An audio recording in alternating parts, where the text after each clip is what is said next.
Hi hello డీజీకే డైరీస్కి స్వాగతం అండి. ఈరోజు నేను చేసే రెసిపీ వచ్చేసి కేక్ తయారు చేయటము. దానిలోనికి కావాల్సిన ఇంగ్రీడియంట్స్ వెన్న, షుగరు, మైదా, ఎగ్స్.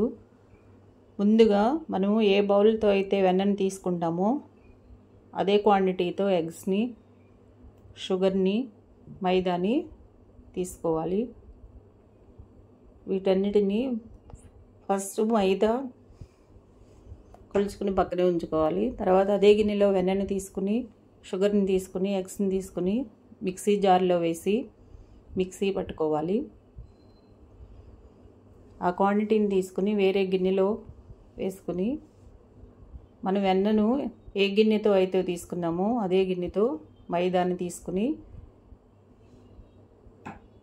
ఈ క్వాంటిటీలో కలిపి ఉంచుకోవాలి. మొత్తము మైదా కలిసే వరకు తిప్పుకోవాలి. తర్వాత బేకింగ్ పౌడర్ని తీసుకుని నేను తీసుకున్న క్వాంటిటీకి 2 స్పూన్లు బేకింగ్ పౌడర్ యాడ్ చేశానండి. అది కూడా మళ్ళీ కలిసే వరకు తిప్పుకోవాలి. మొత్తము తిప్పుకొని ఉంచుకోవాలి. తర్వాత జామ ముక్కల్ని కూడా యాడ్ చేసుకున్నాను. దానిలోనికి జీడిపప్పుని యాడ్ చేసుకోవాలి. ఇలాచీ పౌడర్ కూడా యాడ్ చేసుకోవాలి. తర్వాత స్టవ్ వెలిగించి ఆ కేకు ప్లేట్లో విస్కను వేసుకుని స్టవ్ వెలిగించి దానిపై పెట్టి గిన్నె పెట్టుకుని దానిలో ఈ మిశ్రమాన్ని అంతా వేసుకుని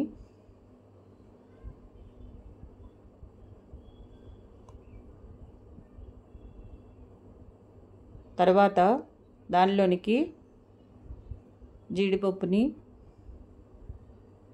జామ ముక్కల్ని యాడ్ చేసుకోవాలి.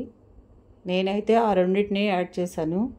కావలసిన వాళ్ళు కిస్మిస్ అన్నీ యాడ్ చేసుకోవచ్చు. ఇప్పుడు దానిపై ప్లేట్ ఉంచుకోవాలి. తర్వాత అది ఒక 30 మినిట్స్ సిమ్లో కుక్ అవుతుంది.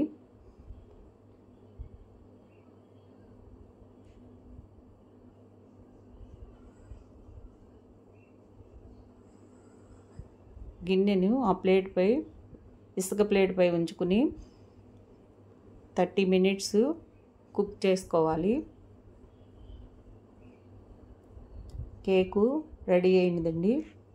ఇప్పుడు అది కొంచెము ఆరిన తర్వాత వేరే ప్లేట్లో బార్లించుకోవాలి. కేకు బాగా వచ్చినదండి. ఇప్పుడు దాన్ని మనము పీసెస్గా కట్ చేసుకోవాలి. ఆ పీసెస్ని తీసుకుని వేరే సర్వ్ చేసే ప్లేట్లో పెట్టుకుని సర్వ్ చేసుకోవాలి. కేకు బాగా వచ్చినదండి. ఈ రెసిపీ కనుక మీకు నచ్చినట్లయితే లైక్ చేయండి, షేర్ చేయండి, సబ్స్క్రైబ్ చేయండి. Thank you.